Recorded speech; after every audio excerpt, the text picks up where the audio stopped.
At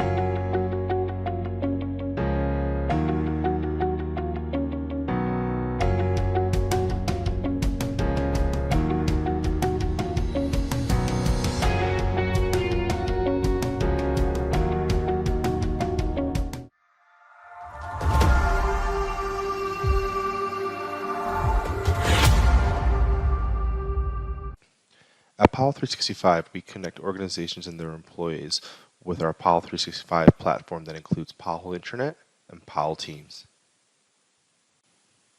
The first pillar, Powell Intranet, is used for corporate communication and employee engagement. And the second pillar, Powell Teams, which is there to make your employees' day-to-day work more impactful and seamless, leveraging many tools within Microsoft Teams, including governance, ready-to-go templates, and a modern dashboard. We're able to do all of this while still meeting Microsoft's best security practices by leveraging the Graph API. This allows us to keep all of the valuable customer data within the Microsoft 365 tenant, while still being able to leverage all Microsoft 365 services within their whole ecosystem. Let's take the example of creating a team for a new hire. We're going to select the onboarding template already pre-created by the HR department.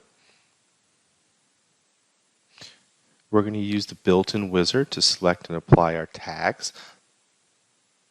And we're going to name it. Below, you'll see that the naming convention is already built in and ready to go. And then we're going to define our owners and our members within the wizard. This simple wizard allows you to apply several governance tools that will allow you to understand and evolve your environment better.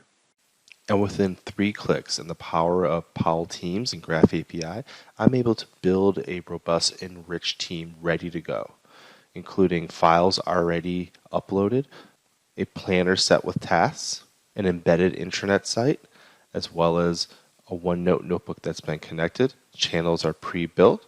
We're able to bring in videos and other training materials, and all of this done with the Graph API and the power of the Powell software platform.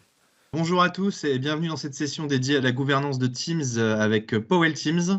Je vais commencer par me présenter. Donc, Julien Roland, je suis chef de produit chez Powell Software et je suis accompagné de Laurent Elmaleh, que je vais laisser se présenter également. Oui, donc bonjour Laurent Elmaleh, moi je suis responsable de l'avant-vente chez Powell Software. Alors, ce qu'on vous propose aujourd'hui, c'est de voir 3 choses ensemble. On va tout d'abord aborder cette notion de gouvernance pour bien comprendre ce que c'est et voir pourquoi elle est nécessaire. Et puis ensuite, on reviendra sur les défis que ça implique, ainsi que les différents scénarios qu'on rencontre habituellement dans la majorité des entreprises. Puis on fera un focus justement sur comment Powell Software va pouvoir vous aider dans la mise en place de votre gouvernance. Et Laurent vous fera une démonstration de Powell Teams pour vous montrer tout ça en images.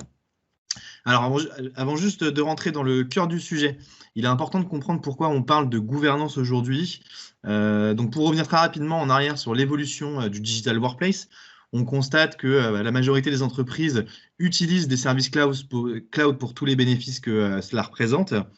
Et depuis les récents événements d'ailleurs et la mise en place de l'environnement de travail hybride, on sait que le cœur des environnements Microsoft est la capacité de pouvoir communiquer et de travailler en équipe, ce qui résulte en une forte adoption de SharePoint et de Teams. Et puis bien sûr, la maturité digitale, elle a grandi et les transformations digitales se sont aussi accélérées, ce qui a résulté en un boom de l'adoption dans le contexte actuel. Mais alors du coup, qu'est-ce qu'il en est de la gestion justement de cet environnement, de ces nouveaux usages en matière de gouvernance? Comment est-ce qu'on peut d'ailleurs éviter en partie ce qui a potentiellement pu arriver dans le passé, notamment avec SharePoint? Et c'est ce qu'on va voir tout de suite ensemble. Alors, pour mieux comprendre la gouvernance et ce qu'est la gouvernance sur le terrain, on a du coup d'un côté le département IT avec l'équipe en charge du Digital Workplace qui va venir gérer les solutions et leur management pour la collaboration, la communication, les appareils ou encore même faire de la conduite du changement. Et puis de l'autre, on a les métiers qui sont constitués des utilisateurs et des managers tout simplement. Et chacun d'entre eux, ils ont des besoins spécifiques pour effectuer leurs tâches du quotidien et remplir leurs objectifs. Donc maintenant, pour mieux comprendre leurs objectifs respectifs, on peut aller dans le détail de ce que chacun fait au sein de ces groupes-là. Donc côté IT, l'équipe va être en charge de tout ce qui est sécurité, d'approbation. Elle va par exemple aussi définir les règles et les mettre en place. Elle va également gérer les profils utilisateurs ou encore l'accès aux outils et la gestion des données. Et puis de l'autre, on a encore les métiers, mais avec leurs besoins différents, qui ne sont pas directement concernés par ces problématiques-là, qui veulent tout simplement créer des espaces de travail et accéder à leurs applications pour communiquer, collaborer au mieux avec des accès simples et rapides pour effectuer leurs tâches et processus du quotidien. Et notre vision des choses, et c'est d'ailleurs l'un des premiers constats qu'on voulait vous partager, c'est que la gouvernance, ce n'est pas un sujet qui est uniquement détenu par l'IT.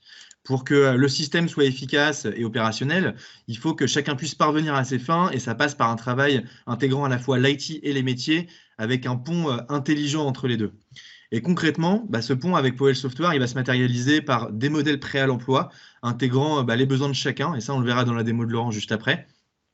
Et notre vision, c'est également que le champion digital va jouer un rôle de plus en plus clé en étant dans tout ce milieu technologique, le pont humain aussi qui va permettre de gérer ce sujet de la gouvernance. Il va pouvoir aider les métiers à les relier à l'IT en leur donnant ce dont ils ont besoin tout en gardant le bon niveau de communication adéquat. Donc pour mieux comprendre aussi pourquoi cette gouvernance elle est essentielle, on va revenir sur ces principaux enjeux et défis, et ils sont nombreux, tant du côté IT que du côté utilisateur. Donc côté métier, la gouvernance elle va pouvoir aider à améliorer l'expérience utilisateur en limitant les problèmes auxquels beaucoup d'entreprises font aujourd'hui face, à savoir par exemple la surcréation des espaces de travail ou encore la dispersion et la surcharge de l'information. Elle va pouvoir aussi, pour les utilisateurs, uniformiser l'environnement de travail et en même temps l'enrichir et le simplifier, parce que ça peut ne pas être opposé, tout en le rendant aussi plus transparent pour apporter la meilleure expérience possible et faciliter l'adoption. Et puis côté IT, si on regarde de plus près, la gouvernance, c'est aussi un enjeu clé parce qu'elle va leur permettre de réduire les risques de sécurité, de mieux protéger et contrôler les données sans forcément exiger des utilisateurs d'avoir des connaissances techniques solides. Elle permet également d'apporter un cadre pour un environnement qui va être plus fluide, plus compréhensible et plus transparent sur ce qui sera possible de faire. Et puis, elle va aussi permettre de construire des entreprises plus résilientes. On l'a vu avec le Covid dernièrement. Il est important d'être dans un mode proactif et non pas réactif pour ne pas justement la subir sur le long terme. Et justement, ce cadre va assurer également la pérennité du workplace. Et puis enfin, et c'est important de le dire, tous ces arguments, ils vont in fine permettre un meilleur retour sur investissement sur l'ensemble des dépenses effectuées par l'IT dans leur environnement Microsoft. Pour parler maintenant de la mise en place de la gouvernance, il est déjà important de comprendre que la gouvernance, elle doit être structurée en collaboration entre les métiers et l'IT, comme on vient de le voir, pour éviter justement les modèles dispersés et non contrôlés, comme vous pouvez voir à l'écran. Maintenant, quand il s'agit de décider quoi mettre en place, on se pose souvent 3 questions principales qui nous amènent à des choix. On se demande souvent, est-ce que la meilleure des solutions, ça reste quand même de favoriser ce dont les métiers ont vraiment besoin et donc de leur laisser la liberté qu'ils souhaitent, mais au détriment de la sécurité? Est-ce que des restrictions strictes sont préférables pour justement garder le contrôle et assurer une sécurité du workplace au détriment, là pour le coup, de l'adoption et de la productivité? Et est-ce que également les employés vont être assez conscients de leurs actions et des risques, ainsi que des bonnes pratiques à avoir dans le workplace? Donc, si on regarde de plus près, c'est vrai qu'on a 3 types de scénarios qu'on observe dans les entreprises de manière récurrente. Alors, celui-là est moins courant, c'est beaucoup de liberté dans l'utilisation des solutions et moins de contrôle côté IT et sécurité, ce qui donne côté utilisateur forcément plus de productivité, plus d'adoption, plus de compréhension aussi de la transformation digitale avec une expérience qui est plus ouverte. Mais côté IT, c'est vrai que on ne sait pas forcément des fois où les données sont, on ne connaît pas leur transit, elles sont mal contrôlées, l'entreprise va s'exposer potentiellement à des problèmes de sécurité. Et puis en plus de ça, l'ajustement de la gestion de la sécurité et de la gouvernance peut être très chronophage pour ces services IT. De l'autre côté, et ça c'est le scénario qu'on croise le plus souvent, c'est une liberté d'usage qui est quand même beaucoup plus restreinte, avec plus de contrôle, en faveur forcément plutôt d'un contrôle et de règles fortes pour éviter les problèmes, pour éviter aussi la gestion chronophage, tout en limitant aussi le nombre d'outils et les accès. Mais là, pour le coup, on va faire face à des problèmes comme une adoption plus faible, moins de productivité et aussi beaucoup d'incompréhension et de frustration du côté utilisateur. Et c'est là que Powell Software est intéressant parce qu'on va justement pouvoir vous aider à mettre en place un troisième scénario où en fait l'IT et les utilisateurs sont bénéficiaires tous les deux au travers de modèles prêts à l'emploi qui intègrent déjà justement toute cette gouvernance. Et là, les utilisateurs n'auront pas à connaître forcément les règles qui sont définies par l'IT, puisqu'elles sont déjà intégrées. Toutes les créations d'équipes seront contrôlées. On demandera aux utilisateurs de remplir des champs, donc en plus, ils seront guidés lors de leur création d'équipe.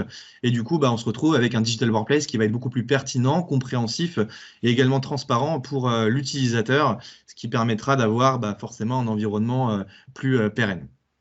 Et puis côté IT, Powell Teams va combler un manque de mécanismes automatiques pour manager cette gouvernance. Donc ça leur permet de rester concentrés sur ce qu'ils ont besoin de faire et ça élimine vraiment la complexité qui est liée à la gestion de cette gouvernance. Mais ce que je vous propose, c'est de donner la parole à Laurent qui va nous présenter tout ça en images avec un cas d'usage. Ouais, merci beaucoup Julien. Donc je partage mon écran là, je pense que c'est bon, tout le monde le voit. Donc là, en fait, je suis connecté donc sur Teams, sur mon navigateur pour des raisons de praticité. Ça me permet d'être avec notre utilisateur Linda.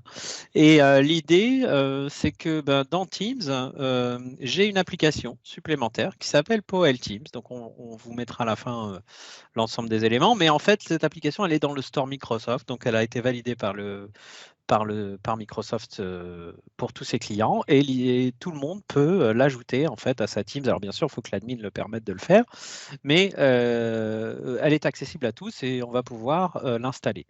Quand on l'installe, en fait, on a déjà une vue sur l'ensemble des Teams qui sont présentes sur le tenant. Là, vous voyez que je suis sur un environnement de démo, donc on a fait exprès entre guillemets d'avoir ce de Teams, mais finalement ça arrive très très vite. Donc l'idée c'est que Powell Teams va permettre déjà de déterminer des modèles en fait pour les Teams. Et associé à ces modèles, on va retrouver des tags que vous voyez ici sur la droite. Donc par exemple, si je cherche une Teams aux États-Unis qui traite des ventes, je vais tomber sur ces Teams là. Et en cliquant aussi sur la Teams, je vais voir un petit peu le résumé des derniers documents qui ont été faits et puis également être redirigé directement vers les bons canaux en cliquant ici.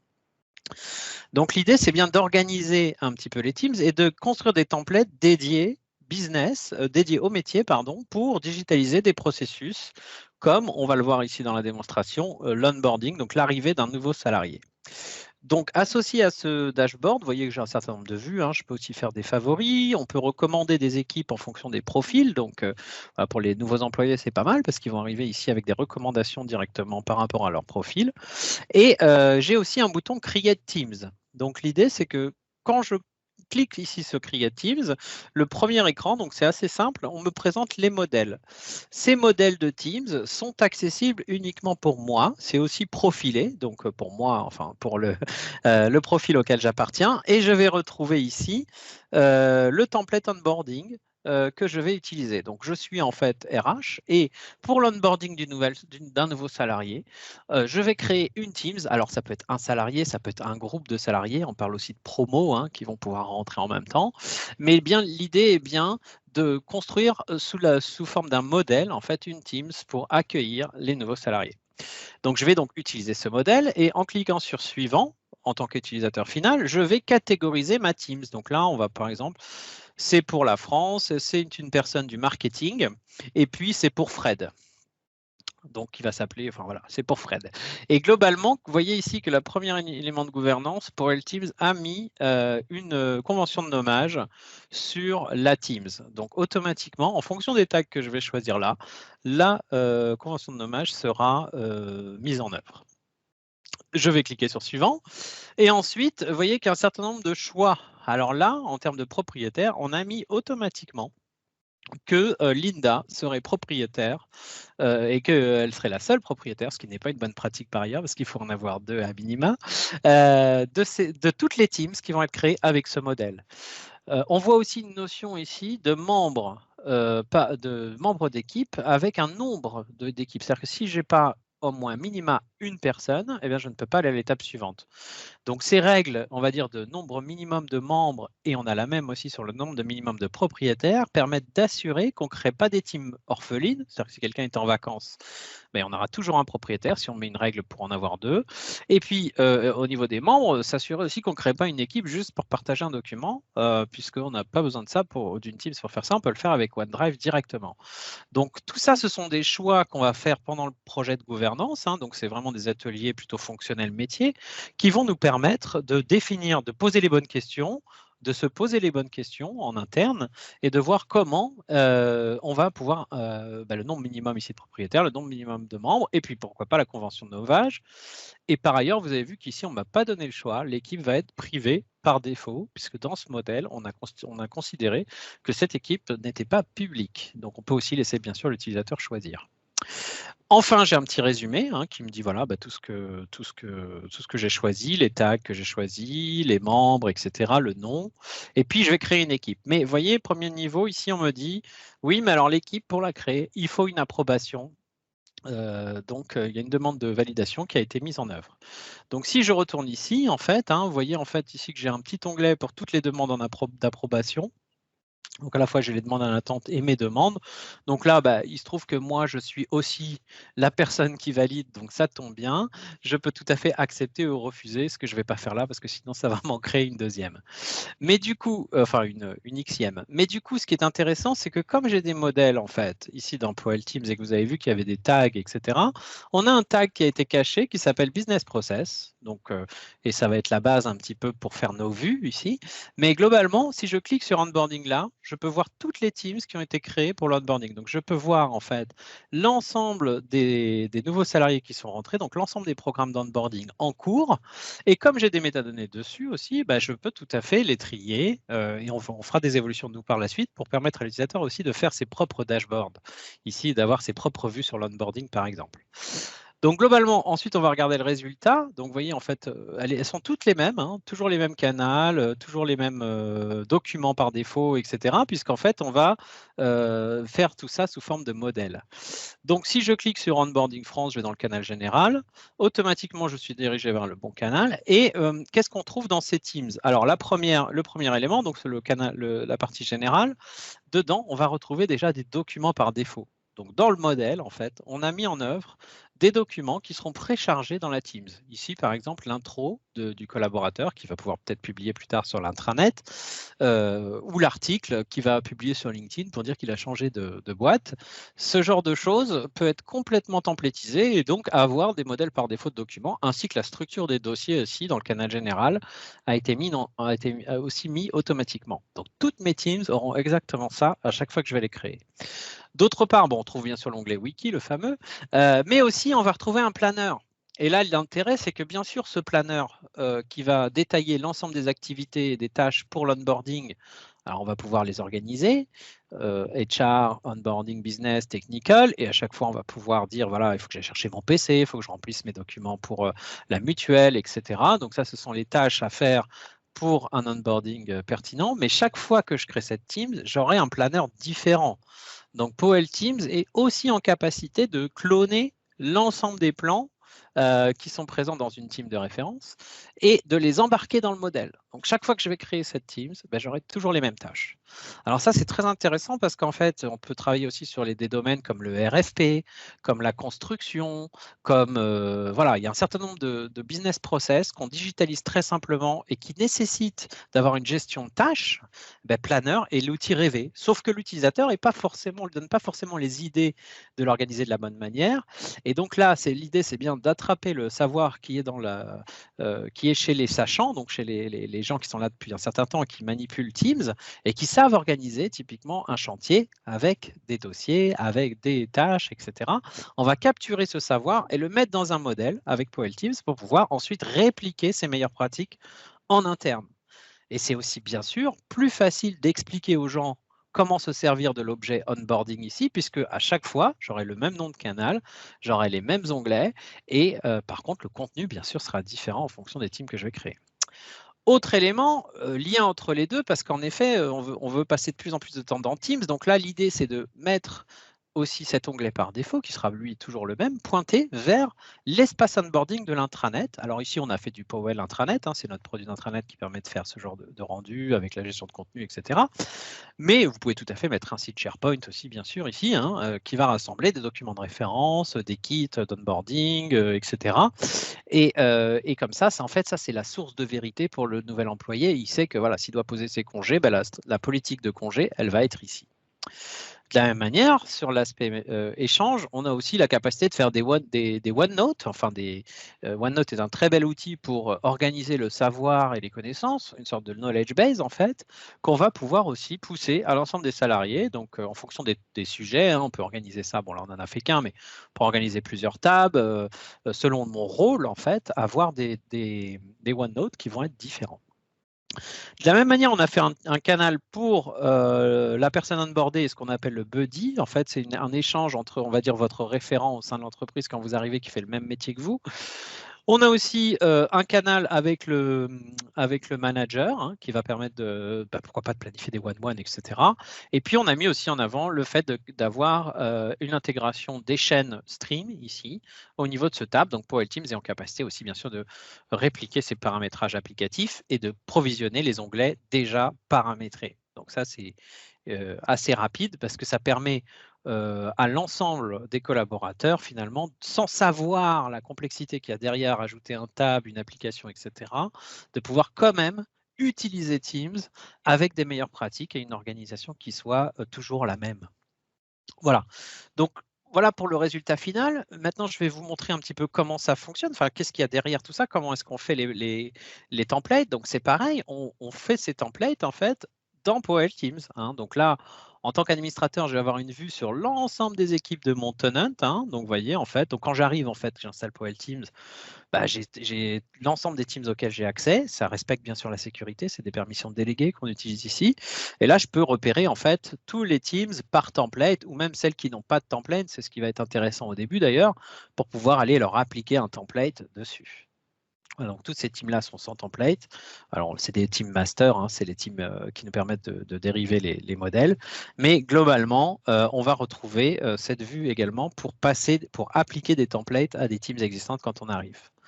Autre élément, les modèles, les templates. Donc, les modèles d'équipe sont ici rassemblés sous forme de galerie. Et puis, vous voyez qu'il y en a plus que ce que j'avais tout à l'heure. Il y en a qui sont actifs, pas actifs. On peut en cacher parce que tout ça est profilé. Donc, si je reprends notre template d'onboarding, en fait, ici, il a été construit de la sorte. Alors, on lui donne une belle description, etc.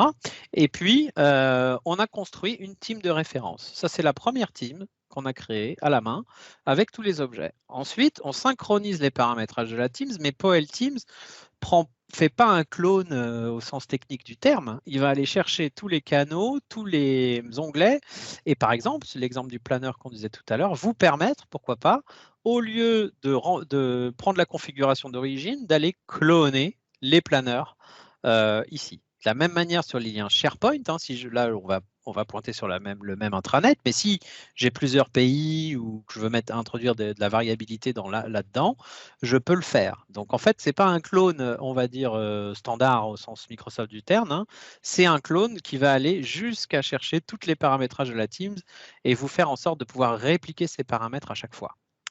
Ici, on retrouve un fichier zip qui a été uploadé pour tous les documents en fait, que vous avez vus dans le dossier général en fait, et même dans tous les canaux. On va faire un dossier dans le fichier zip, on va créer un dossier par canal et on va y mettre des documents. Automatiquement, Powell Teams va les provisionner. Et autre élément qu'on peut faire, on peut aussi lancer ce qu'on appelle un site design, c'est-à-dire templétiser le SharePoint associé à la Teams. Donc là, c'est très intéressant parce que là, on fait le lien aussi avec notre produit d'intranet et toute la capacité que vous donne Microsoft de pouvoir templétiser avec des scripts, le SharePoint. Nous, on le fait avec des drag and drop. Mais en fait, c'est un mécanisme standard, donc ça marche aussi pour si vous n'avez pas pour l'intranet. Et l'idée, c'est ici de pouvoir lancer le templating du SharePoint, donc rajouter des listes, rajouter des colonnes, rajouter des pages, organiser les web parts différemment, etc. sur les sites d'équipe associés aux Teams. Donc, on fait pas que la Teams, on est aussi en capacité de templétiser le SharePoint qui est derrière. En termes de gouvernance, on parlait de la convention de nommage, donc elle a été mise ici. Hein. Donc globalement, la convention de nommage, elle est basée sur un texte, les tags que je vais rentrer et le texte que va rentrer l'utilisateur. Pour l'approval, vous avez vu que Linda était la personne. On a certaines options d'approval automatique avec voilà, de retirer l'approbateur en tant que propriétaire, etc., qui nous permet de répondre à des scénarios business qui sont issus de feedback client d'ailleurs. Hein. Donc c'est assez intéressant, c'est des besoins qu'ils avaient qu'on a implémentés assez rapidement. Et puis là, sur la confidentialité, on retrouve ici on laisse le choix à l'utilisateur ou pas. On retrouve également la classification qui est un paramétrage du tenant. On va introduire aussi les classification labels, donc les compliance labels, pardon, qui sont une nouvelle façon de classifier les teams, mais aussi d'appliquer de la sécurité sur ce qui est à l'intérieur. Ça, c'est fourni par Microsoft. Donc voilà, nous, on va l'implémenter aussi dans Powell Teams pour vous permettre d'avoir ça. Et puis les fameux tags qu'on voyait tout à l'heure. Donc là, on a défini l'audience ici à qui est destinée la Teams. Donc là, aux gens qui font partie de la RH uniquement. Pour faire ça, on utilise ce qu'on appelle des profils. Les profils sont basés sur des groupes Azure AD ou sur des propriétés du profil utilisateur. Et enfin, on a l'ensemble des tags qui sont présents ici, avec des tags qui peuvent être obligatoires ou pas, ou cachés, ou visibles. Donc, vous voyez ici, par exemple, le nom a été construit avec le tag business process que vous avez vu tout à l'heure. Il est caché, mais par contre, il va faire partie de la convention de nommage globale. Voilà. On peut mettre des valeurs par défaut, bien sûr. On parlait tout à l'heure des bonnes pratiques sur les nombres minimums de membres. C'est ici qu'on va mettre ce paramétrage. D'ailleurs, on va en mettre 2 là, c'est mieux. Ici, sur la date d'expiration, Powell Teams va, à la création de la Teams, garder l'information de date de création et va vous fournir des rapports de manière régulière sur les Teams qui ont expiré. Donc là, l'idée, c'est bien d'agir aussi sur les Teams existantes et d'éviter d'avoir une multiplication, de pouvoir aussi demander au owner, par exemple, est-ce que cette Teams a toujours besoin d'être présente dans l'environnement? Est-ce que je la prolonge? Est-ce que je l'archive? Donc ça, ce sont des règles, on va dire, pour gérer la cycle de vie des Teams qui sont bien sûr liées à cette date d'expiration. Et autre point, on peut lancer des automations, donc je ne rentre pas là-dedans, mais globalement, à la fin de la création de la Teams, Powell Teams appelle une sorte de web service qui s'appelle les automations, qui peuvent être Power Automate, etc. Donc toute la Power Automate ou Logic Apps sur Azure. Donc on va lancer une automation et donc faire tout ce que ferait pas le produit en fait par défaut, sous forme de script, sous forme de mail, etc. Enfin, on peut faire plein de choses avec les automations, c'est très puissant. Et globalement, ça nous permet d'ouvrir le champ des possibles. Par exemple, on a un client, il nous a dit, voilà, moi je veux mettre un quota sur le site SharePoint de chaque Teams. Bon, c'est pas un truc courant, hein, donc on n'allait pas le mettre dans le produit, mais par contre, on lui laisse quand même la capacité de le faire directement avec une automation. Voilà. Donc après, sur les membres, on peut avoir des membres par défaut. Hein, on peut autoriser les externes ou pas dans la recherche des personnes, là, ici. Et on a aussi des membres par défaut. Donc par défaut, ce sera Linda Wave. Et puis on va mettre aussi des mots, parce que sinon, ça ne va pas aller. Frédéric, voilà. Donc, on aura Fred et Linda par défaut, et ils sont à minimum 2, donc tout va bien, et je sauvegarde ça. Donc voilà, donc en fait j'ai appliqué là dans ce template, j'encapsule l'ensemble des règles de gouvernance sur la convention de nommage, le workflow d'approbation, le nombre minimum de membres, le nombre de minimum de owners, la date d'expiration, utilisateur externe oui, non, etc. Tout va être inclus dans cet objet, ce qui me permet en fait de gérer ça de manière centralisée et d'avoir un processus clair à expliquer aux utilisateurs, surtout pour répondre à leurs besoins. Donc, par exemple, le RFP va être construit différemment. Le template RFP est différent, bien sûr, du template onboarding, puisque le RFP, il y aura d'autres canaux, d'autres documents, mais ça restera toujours le même objet au vu de l'utilisateur qui va utiliser. Voilà, donc ça conclut la démonstration. Je ne sais pas si vous avez des questions par rapport à ça. N'hésitez pas. Hein.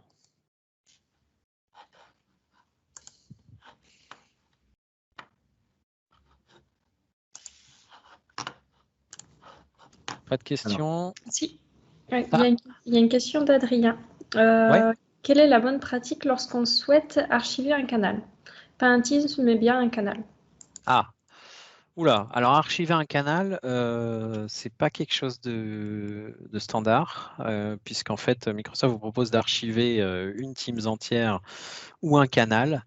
Donc archiver un canal, c'est vraiment quelque chose de custom. Il faudrait créer, faudrait exporter les conversations. Parce que est-ce qu'on parle des conversations, des documents, etc. Si on parle des documents, ça va, on est en capacité d'aller les extraire du SharePoint. Si on parle des conversations, là, c'est assez custom comme implémentation.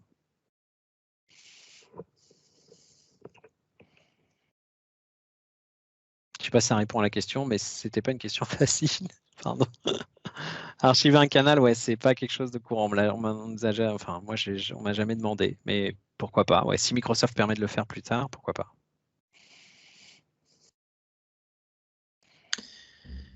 S'il n'y a pas d'autres questions, je me permets de reprendre juste la parole 30 secondes avant de clôturer la session pour vous dire que si vous êtes intéressé pour en savoir plus, n'hésitez pas à nous contacter dans le chat. On peut tout à fait venir faire un échange avec vous ou faire une démo qui aille plus loin.